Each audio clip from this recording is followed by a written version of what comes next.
Imagine a global race where major powers compete to reshape the economic rules of the game for the 21st century. In that race, the G7, the group of the US, Japan, Germany, France, the UK, Italy, and Canada, was a pioneer of a global level playing field for tax, called the GMT. But now, the leadership is changing. The US, once a strong prominent of a global minimum tax, unexpectedly withdrew in early 2025 and secured a special exemption from the G7 countries themselves, while its allies are still struggling to implement the GMT. Washington is reversing course, no longer taking a loss to lead, but reshaping the rules of the game to its own advantage. So, the big question is, does the GMT, the symbol of global tax fairness, still retain its original spirit? Or is it becoming a fractured mechanism with exceptions reserved for countries powerful enough not to follow the common rules? In the next 15 minutes, join Economy Roast to explore the truth behind the global minimum tax deal and America's controversial new role. To understand why the global minimum tax, or GMT, was once seen as a turning point in the global economic order, and why the US withdrawal is shaking it up, we first need to understand what is GMT. The GMT is an initiative initiated by the Organization for Economic Cooperation and Development, OECD, agreed by more than 130 countries by 2021. Its main goal: to force multinational corporations with annual revenues of more than 750 million euros to pay at least 15% tax on their profits, regardless of where they are headquartered, from California to Paris to a small island in the middle of the Atlantic. Why does the world need GMT?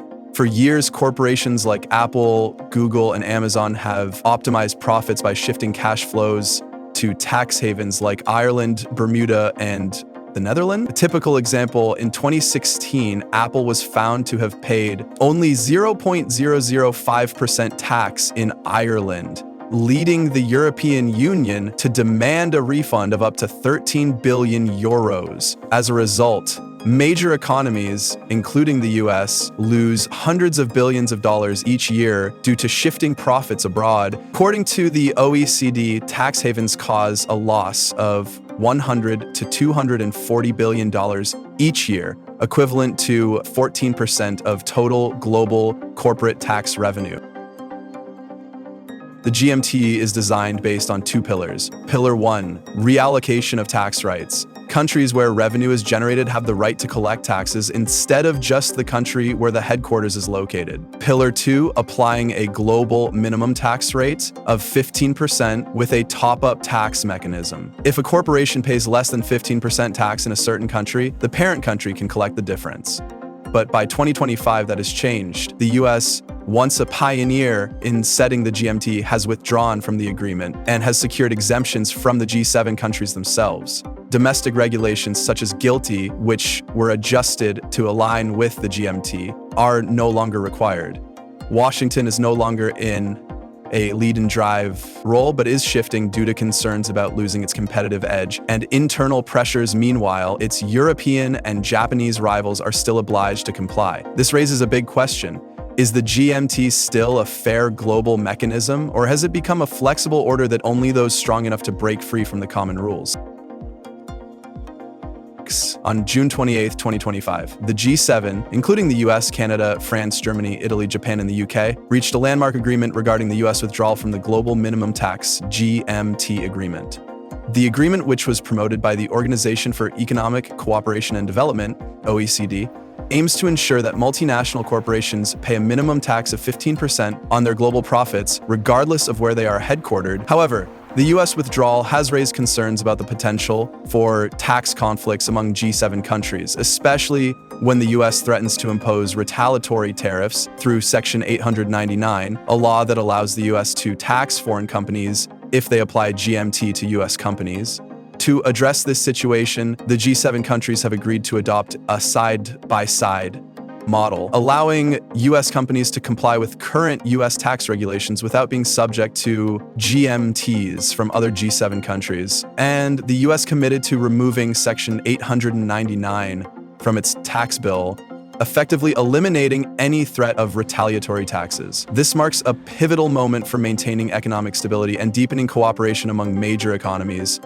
The side-by-side model allows U.S. companies to continue operating under the domestic tax system, avoiding GMT tax obligations applied by other countries. This helps protect the interests of large corporations such as Apple, Amazon, or Google, which may face higher taxes if GMT is fully implemented. Eliminating Section 899 also reduces the risk of the U.S. causing trade tensions with G7 allies, strengthening the U.S.'s position as a reliable partner in the group. However, withdrawing from the GMT could also reduce the U.S.'s influence in future global tax negotiations. Other countries may see this as a sign of a lack of commitment from the U.S., affecting its ability to lead on international economic issues.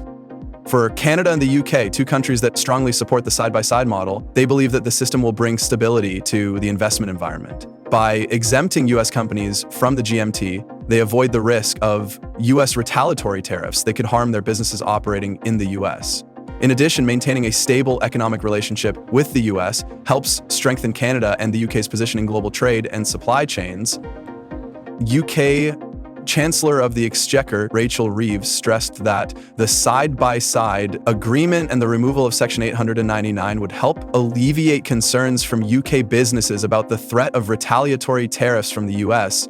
Today's agreement provides much-needed certainty and stability for these businesses after they have raised concerns. The G7 agreed that there is still much work to be done to tackle tax evasion and avoidance aggressively and ensure a level playing field. The right environment to promote this work is one that is not threatened by retaliatory tariffs, so the removal of Section 899 is welcome. However, Canada and the UK still face the challenge of balancing compliance with the OECDGMT and meeting the US exemption requirements. This could lead to tax administration complications and increased administrative costs for the tax authorities of the two countries. For other G7 countries, including France, Germany, Italy, Japan, Italy in particular sees the side-by-side agreement as an honorable agreement to avoid tax conflicts. The Italian finance minister, Giancarlo Gergitithis, stated that it protects our businesses from the automatic retaliation originally provided for in Clause 899 of the US Senate bill. This is also especially important for economies such as Germany and Japan, whose auto and technology industries are heavily dependent on the US market. Although the side-by-side model provides temporary stability, it also poses many challenges. Divergence within the G7, the US exemption from the global minimum tax, GMT, may create inequalities among G7 members, as companies from France, Germany, or Japan still have to comply with GMT, while US companies benefit from preferential tax regulations. Pressure from the OECD, non-G7 countries especially, OECD members may oppose this agreement because it weakens the goal of global tax harmonization. This could lead to more tense negotiations in the future.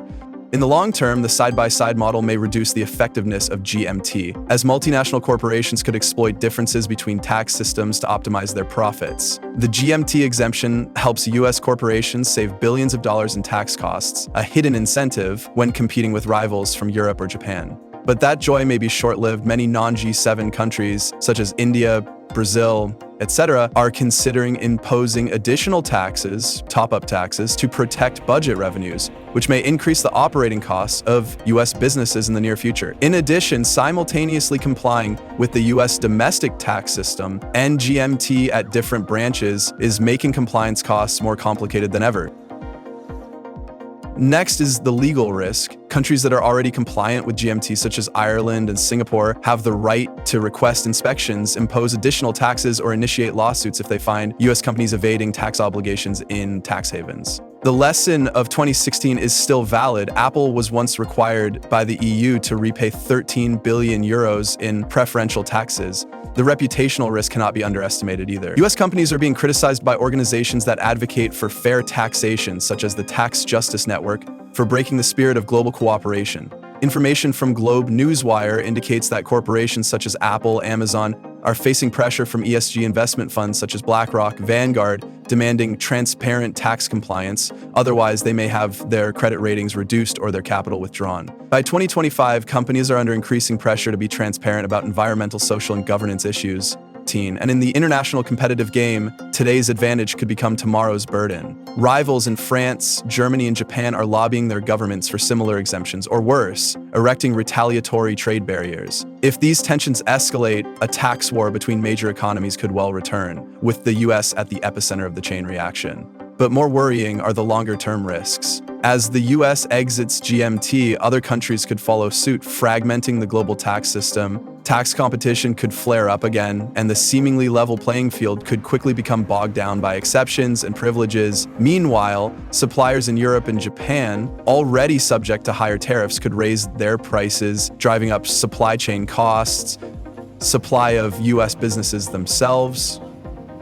In the article published on June 30 on Project Syndicate, Joseph Stiglitz, the Nobel Prize-winning economist, together with Jose Antonio Ocampo and Jayati Ghosh, emphasized once again, G7 governments have decided to put the interests of multinationals ahead of the interests of developing countries, small and medium-sized businesses, and their own citizens, this time by exempting US multinationals from the global minimum corporate tax agreed in 2021.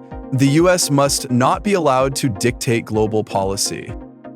The US was once the leader in efforts to establish a global minimum tax, GMT, hoping to level the playing field among major economies. But just a few years later, Washington made a surprise pivot, withdrawing from the GMT in early 2025 and reaching an exemption agreement with the G7, allowing US businesses to avoid the 15% minimum tax in many countries.